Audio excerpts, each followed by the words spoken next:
Curry lover Sean here. I've been given credit permission to use Catherine Hallard's book, Back's book, Little Viking Horse, to react a scene of chapter 21, pages 150 to 157, and I give credit to Little Viking Horse. So while I read the chapter, I'll get to right where it is. Something is wrong.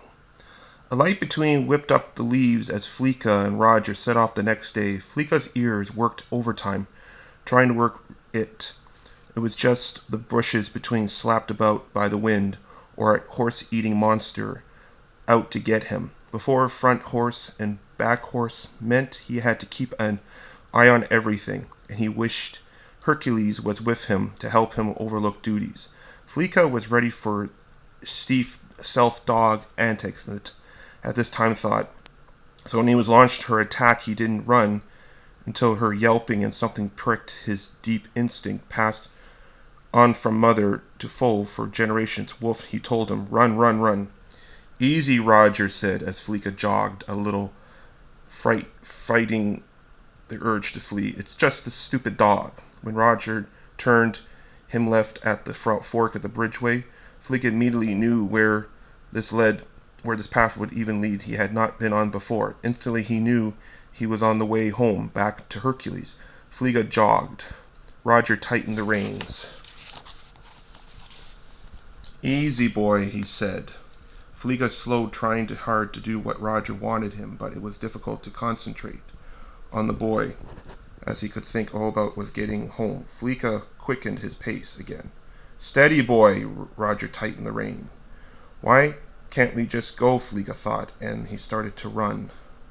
Whoa, Roger said, squeezed his thighs and pushed down with his seat bones. Fleeka felt the signal through the saddle and stopped dead.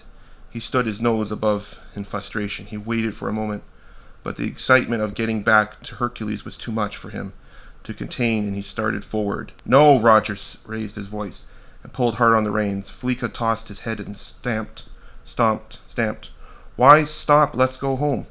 We're going to stand here until you calm down, Roger said. I decide when we go, not you. He was startled to sound cross. Fleeka stood still. At his will, he pleased the boy, battled with his urge to get home. After a moment, his home urge won, and he started forward again. No, Roger shouted this time, and gave a sharp pull on the reins. A bit bang into Fleeka's jaw. Fleeka was annoying at the pain in his mouth. He struck his nose out of his pulled back and went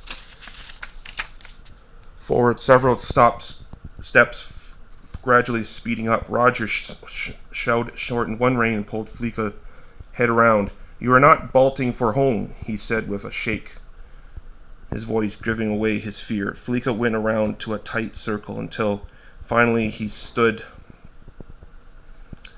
Finally, he shook his voice away in fear. Fleeka went around to a tight circle until he finally submitted to the boy and stopped.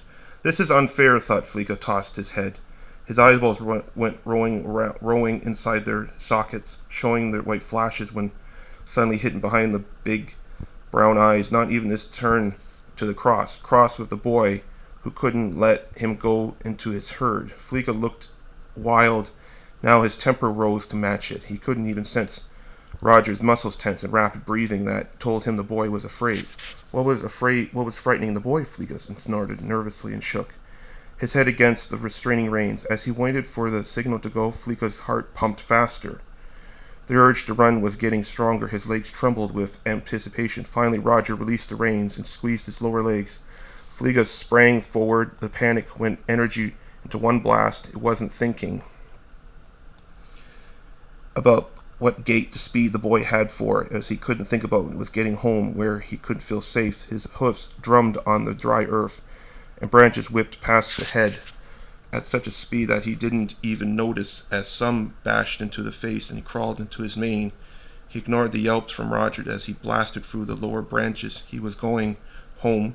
That is all he was too. Suddenly the bit was pulled back through his mouth, only stopped by the metal sidebar, and now pressed on the side of the face, forcing his head around. Fleeka stood his head from side to side, trying to release the pressure. He tried to keep as he was twisting around and started to miss his footing. No, no, no, Roger yelled. Fleeka stumbled to a stop, facing away from home. Fleeka could feel his anger in Roger's voice, but he was not just angry, he was scared angry, and he was the worst type, snorted angry, out of control. Unpredictably, like Jones, Fleeka was blowing through his nostrils and flinging his head up and down.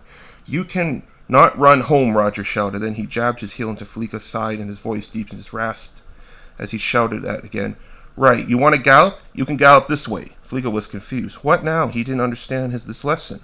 Did the boy want him to run home, or home stop still? Why was he pulling on his mouth and kicking? Why was he hurting him? Fleeka hesitated. Go on, gallop, shouted Roger again, urging him to his body. So Fleeka ran, and not as fast as before because he was heading away from home. Roger pulled up again and turned towards him. Now walk, he said, but Fleeka's mind was still in run mode. He wanted more than ever to get home as fast as possible, away from his confusion and away from the boy. He launched straight into gallop and into Fleeka, but obviously not to Roger, who hurled at the reins, yelling, No, walk! Fleeka, his head pulled around by the reins, stumbled in a halt again. Roger turned away from home and shouted, Go, jabbing at Fleeka's side with his heels. Fleeka was breathing hard, and inside of his nostrils were bright red as the blood pumped through his veins. Small lines of sweat trickled down his chest and the backs of his legs. This explosion from Roger didn't make sense. He was only doing what he had worked on in the past. When Jones said, Go, Roger galloped as fast as he could go home. Maybe the boy was just like Jones after all, they thought. The gentle kindness of Philippi was a very distant memory now. Maybe it was that being a riding horse as was like, a pain in his back, a sore mouth, and humans who didn't listen. And the boy was rescued him from Jones. Fleeka thought he could trust him, but he was shouting, jabbing at him, pulling on him, and confusing him, hurting him. Angry swirled in Fleeka's mind, calling on his body to fight. He fought to get his head down, and so he could prevent on his front legs and buck the boy off, but Roger held the reins firmly and pushed him forward, and he turned him sharply again. As they stopped, Fleeka snorted, waiting for the next jab for the kick, but Roger didn't move. Fleeka lifted his head and took for a few tentative steps forward, and certainly this way he was the boy wanted. Whoa, said Roger, but quickly this time Fleeka felt a squeeze from the boy's thighs and stopped. What now? He shouted at stop. Adrenaline was urging Roger's body.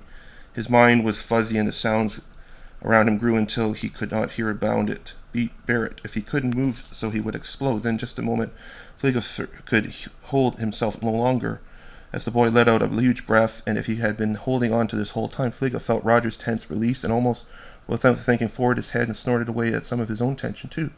Then Roger's body began to shake, and Fleeka heard a soft sob. He flicked his ears back to listen to the boy, who was now what did it mean? Is this the boy sick?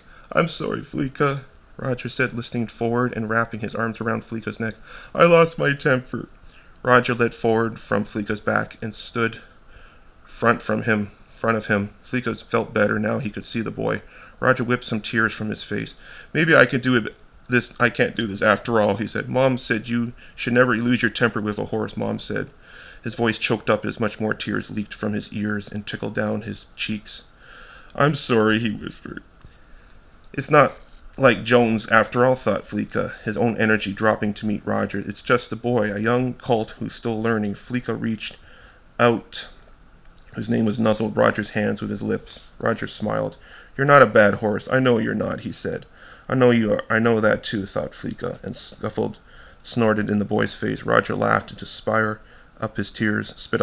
Something not right, Roger said, and finally something is wrong, and I'm going to figure it out what it is, he announced, drawing himself up, taking hold of Fleeka's reins. What about time, said Fleeka, lifting his head and pointing his ears in Roger in expectation. Roger looked directly into Fleeka's eyes.